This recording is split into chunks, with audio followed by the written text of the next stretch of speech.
In 1855, a British surveyor named Thomas Whitley was commissioned to document infrastructure across the Carpathian region. His journals, now archived in the Royal Geographical Society, contain detailed sketches of over 40 stone arch bridges. What caught his attention wasn't their age or their size. It was something he described as architecturally impossible. 37 of these bridges had no visible foundation. The stone arches began at ground level, sometimes at the waterline, with no supporting base structure beneath them. Whitley wrote that he attempted to excavate around 3 of these sites to locate the foundation. He found nothing. The stones simply sat on compressed earth, as if placed there, not built up from below. His report was filed, but never published. The follow-up survey scheduled for 1857 was quietly cancelled. The standard explanation is that these were simple rural crossings built by local craftsmen using techniques passed down through generations. That explanation accounts for some things, but not this. If these bridges were built using traditional masonry methods, they would require footings, especially in regions with seasonal flooding and freeze-thaw cycles. The absence of any foundation should have caused collapse within years, not centuries. Yet many of these structures were still standing when Whitley documented them, and some remain today. What's missing here is any record of maintenance, reconstruction, or failure. There's another detail Whitley recorded but didn't emphasize. The bridges weren't small. The average span was between 40 and 60 feet. The stones used in the arches were not rough-cut or irregular. They were dressed, uniform, and fitted without mortar in many cases. He noted that the keystones, the central stones at the top of each arch, were often larger than a man. In one sketch, he drew a figure standing beneath an arch for scale. The clearance above the water was over 12 feet. For a rural foot crossing, that's excessive. For a horse cart, it's unnecessary. The proportions suggest these bridges were designed for something else. But Whitley didn't speculate on what. Once you notice it in one place, it becomes harder to ignore elsewhere. Similar bridges appear in records from the Balkans, northern Italy, southern France, and parts of Anatolia. They share the same characteristics. No foundation, uniform stonework, disproportionate scale.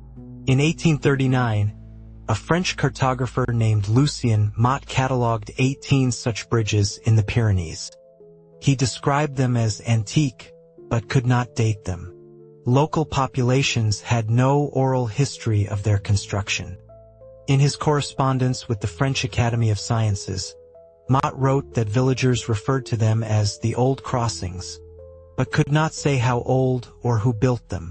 His request for a geological survey was denied due to lack of funding.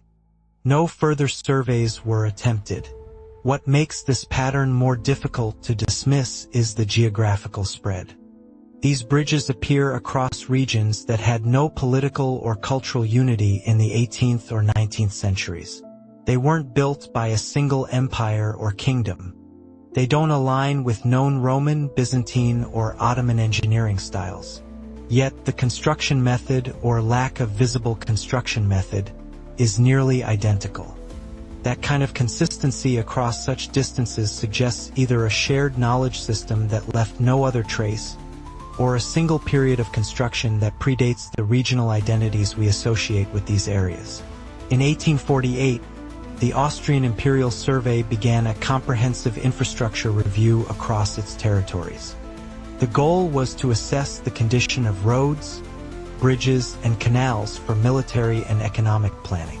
The survey included detailed inspections of over 200 bridges. In the final report, published in 1851, there is a section titled Anomalous Structures of Unknown Origin. It lists 23 bridges that could not be dated, attributed, or explained using contemporary engineering principles. The section is 3 pages long. It was removed from the second printing in 1856. The original is still available in the Vienna State Archives, but the revised version is the one most historians reference. No explanation was given for the removal. What's also missing from the revised report is any mention of the 1852 excavation effort. According to a secondary source, a letter from a civil engineer named Anton Seidel, a team was sent to dismantle one of these bridges to study its foundation. The operation was halted after 2 days. Seidel wrote that the stones could not be separated, even with iron wedges and leverage. He described the joints as fused, though no mortar or binding agent was present. The letter exists.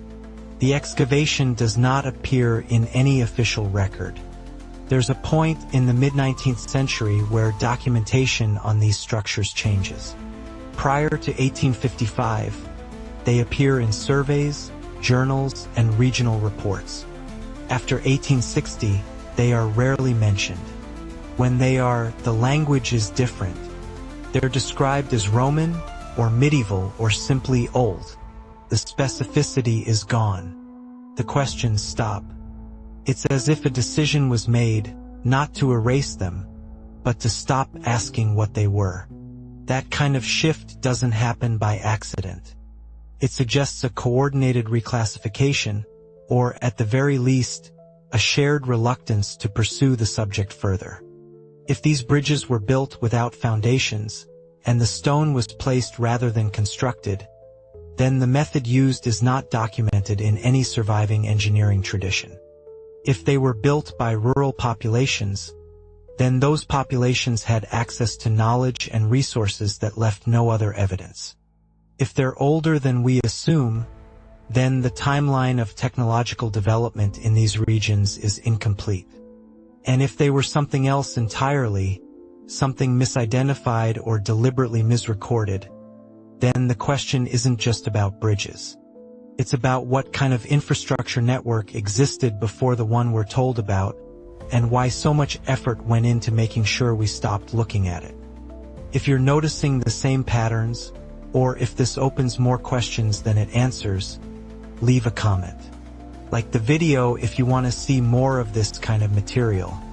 Subscribe if you'd rather not miss what comes next. This isn't the only structure that doesn't fit.